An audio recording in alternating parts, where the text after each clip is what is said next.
Hello, everyone. Thank you for tuning back in to podcast number 3. Today, I have a guest, Andrea. She'll be joining me.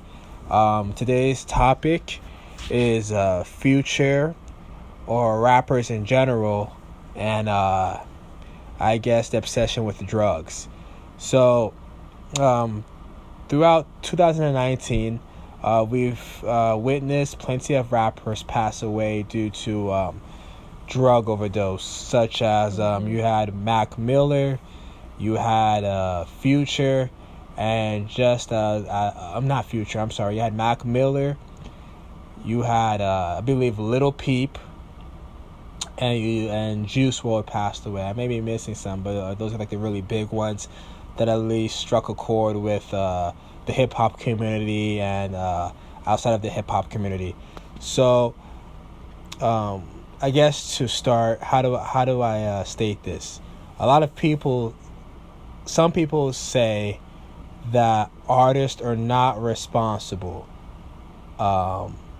for their fans and for I guess citizens of America and citizens all over the world. How do I say this? Would you say that rappers have some type of moral responsibility or obligation? What I think, right? Yeah. Well, I mean, to a certain extent, that's kind of what the public wants to hear from them. So that's the way, that's how they're gonna, I guess, get the most hits on their music. But whether they have a moral obligation, I guess, yeah, to some extent, yeah. Because you have to be aware of your audience, and a lot of the time it's the younger generation that's listening to this music. And so that now we're seeing that, the use of drugs, it's not just, something you see, in the hood or something. Now people in, upper class or what, even, what I'm trying to say? It's now it's being adopted as something cool, mainstream, that anyone can do.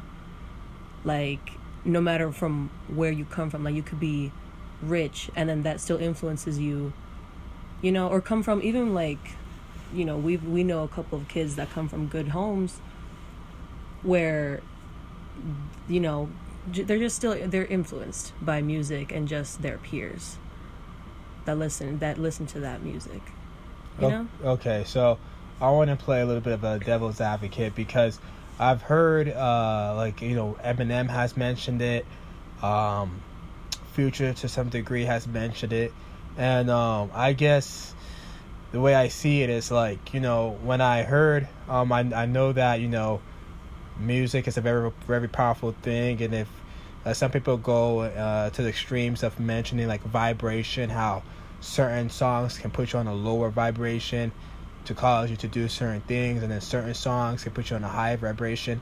But I mean, I've heard some artists say, music is just music. Mm-hmm. I mean, and it should kind of stay that way. It's just an expression of the self. Yeah. It's just an expression of my environment. It's just an expression of what I've been through, right? If I talk about in the 90s or in the early 2000s, kicking in someone's door and making some money, why do you think you too should go and kick in someone's door and make some money? It's and I kind of agree with that statement. Although I believe there should be some type of moral compass, I think that, believe it or not, you can only blame artists a small amount, mm-hmm. right? Because it's who told you to listen to it? It's well, I want to listen to it because it sounds good. Right. It's okay, so we realize that the music is there, whether you listen to it or not, you choose to tune into it. Now, who told you to do drugs? Mm-hmm. It's well, because, for example, speaking on Future, there's two things I want to bring up about Future, and you can tell me what your thoughts are afterwards. Mm-hmm. The first thing was there's an interview that I think took place 2018, I believe it was 2017, 2018, where he was interviewed by this one guy, and he actually said in the interview, actually, I don't take Pac, Percocets and Molly and stuff like that. I just rap about it. And he was saying the whole premise, because the guy I think asked, well, why do you do that? And he was like, well, you know, I'm summarizing. He was like, the whole premise behind it is just to give you a feel, right? It's not to really have you do it. It's just to give you that trippy wave. You know, wave is like to put you in a trance or that trippy vibe. Almost like MGMT. If you listen to the like band, when you listen to music. MGMT, they give you that really acidic feel, acidic, you know, type of mindset, I guess. But, you know, he said, yeah, I don't actually do those stuff. But, and, you know, when I listen to Future, I mean, I've never, you know, drank, smoke, or did drugs, believe it or not. But I never once listened to Molly Percocet and thought, well, dang, I think I should maybe give this a go. At least pop one pill, at least take half a pill, or tablet, or whatever. I don't know how it comes in, and try it, because he seems to enjoy himself. So maybe I should enjoy myself. Like I never once thought that, and so I think in a sense, the question shouldn't be pointed at the rappers. The blame shouldn't really be pointed at the rappers, but I think we should go. You know, I think to blame the rappers is to not really analyze what the problem is and come up with a proper solution. I think that's just putting a temporary band-aid on the problem.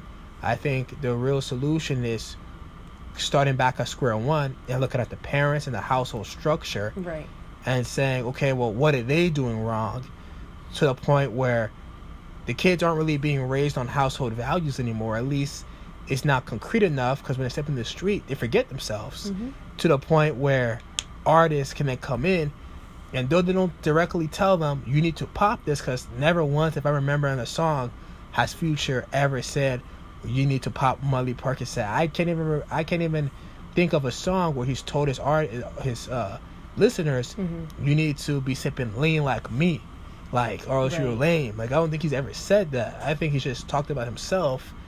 And as a correlation, because of his stature, people see him as almost like a deity. They idolize him, which is a sense of worship, and they do it. So, I guess my second question to you would be is, Juice WRLD. When Juice WRLD met Future, one of the first interactions, Juice WRLD ended up telling Future, there's an interview where Future was talking about it, but Juice WRLD ended up telling Future that he's the one that influenced him to go on this journey on drugs. What do you think about that? Honestly, that's crazy, because if you know the background, like you just said about Future, all he did was rap about it. All he did was like make music about it, but he never did any of those drugs. He, like, the music didn't project what he actually did in his life. And then Juice WRLD took it as it did.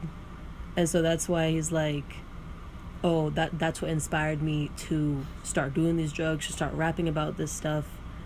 But at the same time, I will have to agree with you that it doesn't, like, we shouldn't be looking at artists and, like, music as, like, as it being, like, it's completely their fault, like, artist music. Yeah.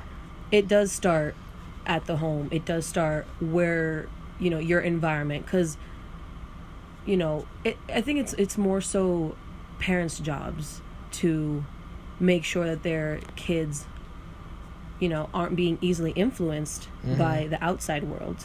And I think that's where people are missing the mark. It's like, you know, how much blame are we actually gonna give to the outside world?